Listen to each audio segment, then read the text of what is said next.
DK ಅವರ ಈ ಅಸ್ತ್ರ ಅಷ್ಟರ ಮಟ್ಟಿಗೆ ವರ್ಕೌಟ್ ಆಗೋದಿಲ್ಲ. ಕಹಾನಿ ಮೇ ಟ್ವಿಸ್ಟ್ ಅಂದ್ರೆ ಇದೆ ನೋಡಿ. ಈ ಕಡೆ ಡಿಕೆ ಬ್ರದರ್ಸ್ ಸಿಪಿ ಯೋಗೇಶ್ವರ್ ಮಗಳಿಗೆ ಗಾಳ ಹಾಕ್ತಿದ್ದಾರೆ.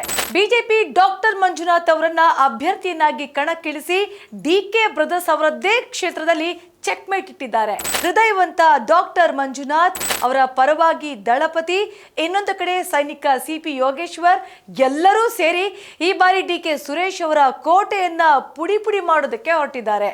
ಕಷ್ಟಪಟ್ಟು ತಗೊಂಡಿರೋ ಚಿನ್ನನ ಕಡಿಮೆ ಬೆಲೆಗೆ ಮಾರೋಕ್ಕಾಗತ್ತಾ? ಒಳ್ಳೆ ಬೆಲೆ ಸಿಗೋ ಕಡೆ ಮಾರ್ಬೇಕು. ಇಷ್ಟು ಕಡಿಮೆ ಚಿನ್ನಕ್ಕೆ ಅಧಿಕ ಬೆಲೆ ಕೊಡೋದು ಅಭಯ ಗೋಲ್ಡ್ ಬಯರ್ಸ್ ಮಾತ್ರ. ನಮಸ್ಕಾರ, ವಿಶೇಷ ಕಾರ್ಯಕ್ರಮಕ್ಕೆ ಸ್ವಾಗತ. ನೀವು ನೋಡ್ತಾ ಇದ್ದೀರಾ ಸ್ಪೀಡ್ ಪ್ಲಸ್ ಕರ್ನಾಟಕ. ನಾನು ಸೌಮ್ಯ ರಾಮನಗರ.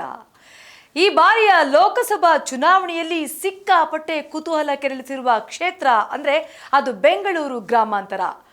ಬಿಜೆಪಿ ಡಾಕ್ಟರ್ ಮಂಜುನಾಥ್ ಅವರನ್ನ ಅಭ್ಯರ್ಥಿಯನ್ನಾಗಿ ಕಣಕ್ಕಿಳಿಸಿ ಡಿಕೆ ಬ್ರದರ್ಸ್ ಅವರದ್ದೇ ಕ್ಷೇತ್ರದಲ್ಲಿ ಚೆಕ್ ಮೇಟ್ ಇಟ್ಟಿದ್ದಾರೆ. ಡಿಕೆ ಸುರೇಶ್ ಅವರು ಒಂಥರ ಚಕ್ರವ್ಯೂಹದಲ್ಲಿ ಸಿಕ್ಕಾಕೊಂಡಿದ್ದಾರೆ. ಈಗ ಡಿಕೆ ಬ್ರದರ್ಸ್ ಆ ಚಕ್ರವ್ಯೂಹವನ್ನ ಭೇದಿಸ್ತಾರಾ, ಅಲ್ಲೇ ಸಿಲುಕಿಕೊಳ್ತಾರಾ ಅನ್ನೋದೇ ಪ್ರಶ್ನೆ. ಹೃದಯವಂತನನ್ನ ಬಿಜೆಪಿ ಡಿಕೆ ಸುರೇಶ್ ಅವರ ವಿರುದ್ಧ ನಿಲ್ಲಿಸ್ತಾ ಇದ್ದಂತೆ ಖಂಡಿತ ಡಿಕೆ ಬ್ರದರ್ಸ್ಗೆ ಟೆನ್ಷನ್ ಅಂತೂ ಆಗೇ ಆಗಿರುತ್ತೆ. ಹಾಗಂತ ಇವರು ಸುಮ್ಮನಾಗೋರಂತೂ ಅಲ್ಲ ಬಿಡಿ. ಡಿಕೆ ಶಿವಕುಮಾರ್ ಅವರಿಗೆ ರಾಜಕೀಯ ತಂತ್ರಗಳನ್ನ ಹೊಸದಾಗಿ ಬೇರೆ ಹೇಳ್ಕೊಡ್ಬೇಕಾ? ಚುನಾವಣೆಯಲ್ಲಿ ತಂತ್ರಗಳನ್ನ ರೂಪಿಸೋದು ಡಿಕೆ ಅವರಿಗೆ ತುಂಬಾ ಚೆನ್ನಾಗಿ ಗೊತ್ತಿದೆ. ಒಂದು ಕಡೆ ಹೃದಯವಂತ ಡಾಕ್ಟರ್ ಮಂಜುನಾಥ್ ಅವರ ಪರವಾಗಿ ದಳಪತಿ, ಇನ್ನೊಂದು ಕಡೆ ಸೈನಿಕ ಸಿಪಿ ಯೋಗೇಶ್ವರ್ ಎಲ್ಲರೂ ಸೇರಿ ಈ ಬಾರಿ ಡಿಕೆ ಸುರೇಶ್ ಅವರ ಕೋಟೆಯನ್ನ ಪುಡಿ ಪುಡಿ ಮಾಡೋದಕ್ಕೆ ಹೊರಟಿದ್ದಾರೆ. ಆದ್ರೆ ಅಷ್ಟರಲ್ಲಿ ಡಿಕೆ ಇನ್ನೊಂದು ಆಟವನ್ನೇ ಆಡಿದ್ದಾರೆ. ಸಿಪಿ ಯೋಗೇಶ್ವರ್ ಅವರು ಡಿಕೆ ಸುರೇಶ್ ಅವರನ್ನ ಸೋಲ್ಸೋದಕ್ಕೆ ಸಿದ್ಧವಾಗ್ತಿದ್ದಾರೆ. ಈ ಕಡೆ ಡಿಕೆ ಬ್ರದರ್ಸ್ ಸಿಪಿ ಯೋಗೇಶ್ವರ್ ಮಗಳಿಗೆ ಗಾಳ ಹಾಕ್ತಿದ್ದಾರೆ. ಕಹಾನಿ ಮೇ ಟ್ವಿಸ್ಟ್ ಅಂದ್ರೆ ಇದೆ ನೋಡಿ. ಮೊದಲು ಜೆಡಿಎಸ್ ಕಾರ್ಯಕರ್ತರನ್ನು ಕಾಂಗ್ರೆಸ್ಗೆ ಕರೆದುಕೊಂಡು ಬಂದು ಕುಮಾರಸ್ವಾಮಿಗೆ ಶಾಕ್ ನೀಡಿದ್ದ ಡಿಕೆ ಸುರೇಶ್ ಈಗ ಬಿಜೆಪಿ ನಾಯಕ ಸಿಪಿ ಯೋಗೇಶ್ವರ್ ಅವರಿಗೆ ಶಾಕ್ ಕೊಡೋಕೆ ಹೊರಟಿದ್ದಾರೆ. ಅದು ಅಂತಿಂತ ಶಾಕ್ ಅಲ್ಲ ಬಿಡಿ. ಯೋಗೇಶ್ವರ್ ಬಿಜೆಪಿ ನಾಯಕರಾದ್ರೆ ಅವರ ಮಗಳು ನಿಶಾ ಯೋಗೇಶ್ವರ್ ಅವರನ್ನ ಕಾಂಗ್ರೆಸ್ಗೆ ಸೇರಿಸಿಕೊಂಡು ಅವರಿಂದಲೇ ಪ್ರಚಾರ ನಡೆಸೋದಕ್ಕೆ ಡಿಕೆ ಬ್ರದರ್ಸ್ ಸಿದ್ಧತೆಯನ್ನ ಮಾಡಿಕೊಂಡಿದ್ದಾರೆ.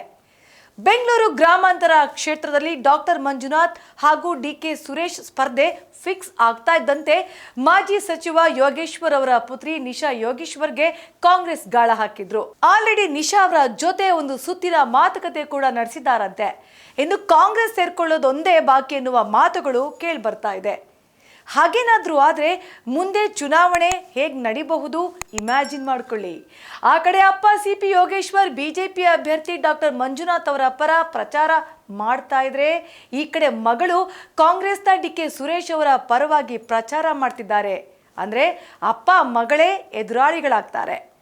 ಅಷ್ಟಕ್ಕೂ ವಿಧಾನಸಭಾ ಚುನಾವಣೆಯ ಸಮಯದಲ್ಲೇ ನಿಶಾ ಬಿಜೆಪಿ ಸೇರ್ತಾರೆ ಅನ್ನುವ ಮಾತುಗಳು ಕೇಳಿ ಬರ್ತಿದ್ವು. ಆಗ ನಿಶಾ ಅವರಿಗೆ ಕಾಂಗ್ರೆಸ್ನಿಂದ ಟಿಕೆಟ್ ಕೂಡ ಕೊಡಲಾಗುತ್ತೆ ಎನ್ನುವ ಮಾತುಗಳು ಕೂಡ ಕೇಳಿ ಬಂದಿದ್ವು.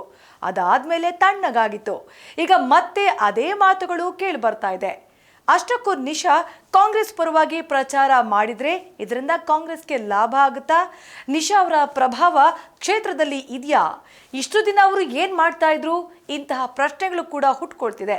ಹಾಗೆ ನೋಡಿದ್ರೆ 33 ವರ್ಷದ ನಿಶಾ ಯೋಗೇಶ್ವರ್ ರಾಜಕೀಯದಲ್ಲಿ ಅಷ್ಟೇನು ಸಕ್ರಿಯರಾಗಿಲ್ಲ. ಸಿನಿಮಾ, ಮಾಡೆಲಿಂಗ್, ಉದ್ಯಮ ಕ್ಷೇತ್ರದಲ್ಲಿ ಗುರುತಿಸಿಕೊಂಡಿದ್ದಾರೆ. 2023ರ ವಿಧಾನಸಭಾ ಚುನಾವಣೆ ಸೇರಿದಂತೆ ಕೆಲ ಚುನಾವಣೆಗಳಲ್ಲಿ ತಮ್ಮ ತಂದೆಯ ಪರವಾಗಿ ಪ್ರಚಾರ ಕಾರ್ಯದಲ್ಲಿ ತೊಡಗಿಸಿಕೊಂಡಿದ್ರು. ಸೊ ಡಿಕೆ ಅವರ ಈ ಅಸ್ತ್ರ ಅಷ್ಟರ ಮಟ್ಟಿಗೆ ವರ್ಕೌಟ್ ಆಗೋದಿಲ್ಲ. ಅದೇ ಏನಾದ್ರೂ ನಿಶಾ ಅವರ ತಂದೆ ಸಿಪಿ ಯೋಗೇಶ್ವರ್ ಅವರೇ ಕಾಂಗ್ರೆಸ್ಗೆ ಸೇರಿದ್ರೆ ದೊಡ್ಡ ಮಟ್ಟದಲ್ಲಿ ಲಾಭ ಆಗುತ್ತೆ ಅಷ್ಟೇ. ಇದು ಈ ಹೊತ್ತಿನ ವಿಶೇಷ. ನೋಡ್ತಾ ಇರಿ ಸ್ಪೀಡ್ ಪ್ಲಸ್ ಕರ್ನಾಟಕ, ನಿಮ್ಮಿಂದ ನಿಮಗಾಗಿ ನಿಮಗೋಸ್ಕರ. ನಮಸ್ಕಾರ. Speed plus Karnataka.